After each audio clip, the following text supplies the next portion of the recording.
नमस्कार, capital TV में आपका स्वागत है। मैं हूं आपके साथ सबा शाहिद शेख। मैं आपको बताऊंगी उन 4 नेता, अपराधी, आतंकी और जिहादी के बारे में जो आज चक्रव्यूह में फंसा है। उनके कारनामों को एक्सपोज करूंगी, पूरी डिटेल में इनका कच्चा चिट्ठा खोलूंगी। आज के वो 4 नाम जो चक्रव्यूह में फंसे हैं वो है स्वामी प्रसाद मौर्य, दूसरे हैं अखिलेश यादव, तीसरा है अतीक अहमद, चौथे हैं आजम खान के बेटे अब्दुल्ला आजम।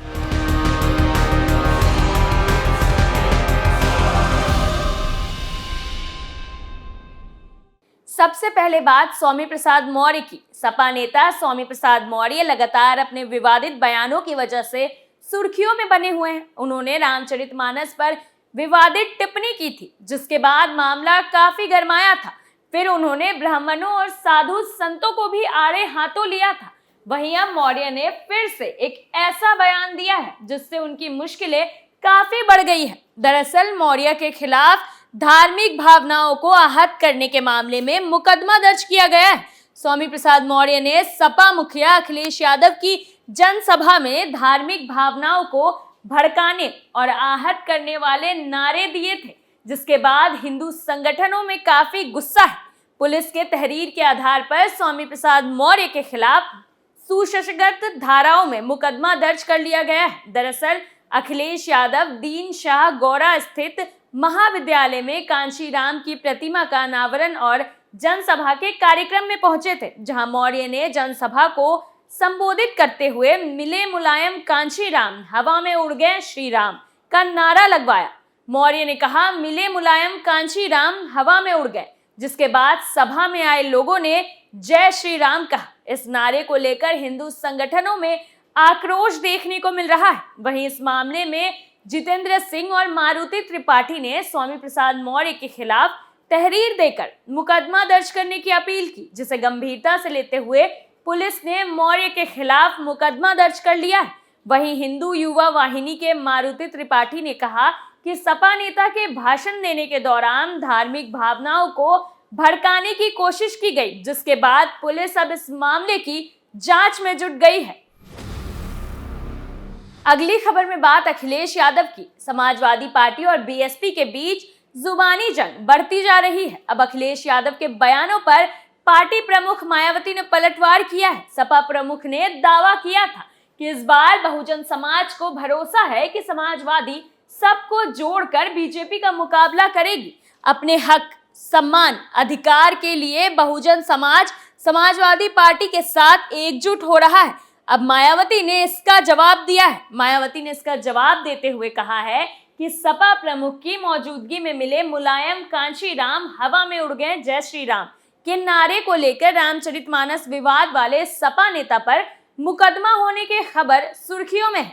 वास्तव में यूपी के विकास और जनहित के बजाय जातिवादी द्वेष और अनग्रल मुद्दों की राजनीति करना सपा का स्वभाव रहा है।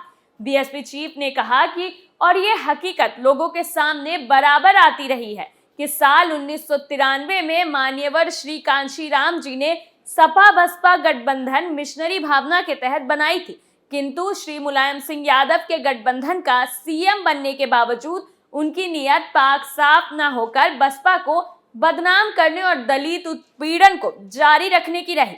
उन्होंने आगे कहा कि इस सिलसिले में उस दौरान अयोध्या, श्री राम मंदिर और अपर कास्ट समाज आदि से संबंधित जिन नारों को प्रचारित किया गया था वो बीएसपी को बदनाम करने की सपा की शरारत और सोची समझी साजिश थी। सपा की ऐसी हरकतों से खासकर दलितों, अन्य पिछड़ों और मुस्लिम समाज को सावधान रहने की सख्त जरूरत है। अब बात अतीक अहमद की। एक समय था जब माफिया अतीक अहमद का नाम भी जो जमीन पर चल जाए, कब्जा तो दूर, लोग पैर रखने से भी डरते थे। और एक आज का समय है जब लोग उससे मुक्त कराई गई जमीन पर घर बसाने के सपने देख रहे हैं। जी हाँ, बिल्कुल ऐसा ही हुआ है प्रयागराज के लूकरगंज में।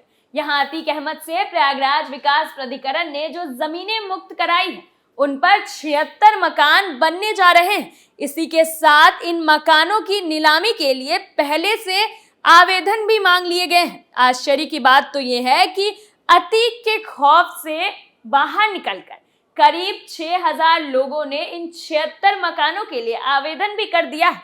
दरअसल इनमें से 903 लोगों को पात्र भी मान लिया गया है, लेकिन मकानों की संख्या महज 76 है। इसलिए अतीक की जमीन पर बनने वाले इन मकानों पर परिवार बसाने का सपना देखने वाले इन 903 लोगों को लॉटरी में शामिल होना होगा।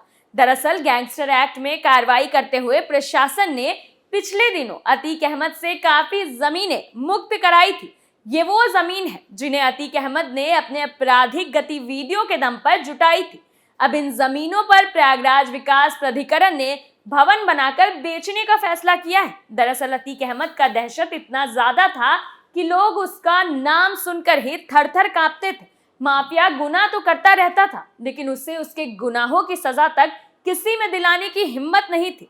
लेकिन इस सरकार में पहली बार अतीक अहमद पर शिकंजा कसा गया है और उमेश पाल अपहरण केस में उसे उम्र कैद की सजा सुनाई गई। वहीं अय्याशी की जिंदगी जीने वाला इस माफिया को अब जेल में काम करना पड़ रहा है। ऐसे में सोचने वाली बात तो यह है कि जब उमेश पाल अपहरण केस में अतीक का ये हाल है, तो जब उमेश पाल हत्याकांड में अतीक अहमद से हिसाब लिया जाएगा, फिर अतीक का क्या हश्र होगा, ये देखने वाली बात होगी।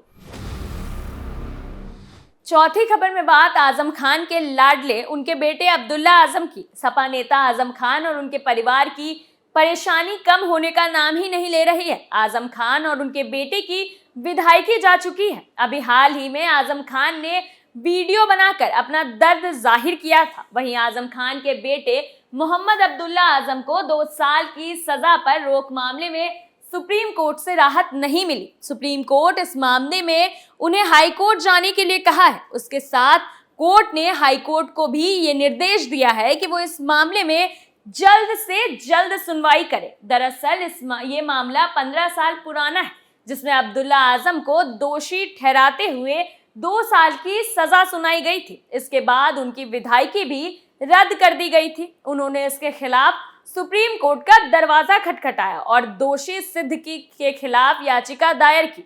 अब सुप्रीम कोर्ट ने इस मामले में अब्दुल्ला आजम को सुप्रीम कोर्ट जाने के लिए कहा है। वहीं सुप्रीम कोर्ट ने हाई कोर्ट से कहा है कि वो इस मामले में जल्द सुनवाई करके फैसला करे। सुप्रीम कोर्ट ने इसके लिए 10 अप्रैल तक का समय दिया है। सुप्रीम कोर्ट के आदेश के मुताबिक हाई कोर्ट ये भी देखे कि अब्दुल्ला वाली सीट पर चुनाव आयोग चुनाव की अधिसूचना जारी करने वाली है। वहीं जस्टिस KM जोसेफ की बेंच ने हाई कोर्ट को 10 अप्रैल तक अब्दुल्ला आजम के मामले पर दोषी सिद्धि पर रोक लगाने की मांग पर सुनवाई करने को कहा है, क्योंकि चुनाव आयोग उपचुनाव की घोषणा कर सकता है। फिलहाल के लिए चक्रव्यूह में मेरे साथ इतना ही। ऐसे लोगों के लिए आप क्या राय रखते हैं, हमें कमेंट्स करके जरूर बताएं। तो फिर इजाजत दीजिए, कल फिर कौन किसके चंगुल में फंसेगा नए मुद्दों के साथ फिर पेश होंगे और दिखाएंगे कई और सनसनीखेज खुलासे। तब तक के लिए देखते रहिए कैपिटल टीवी। नमस्कार।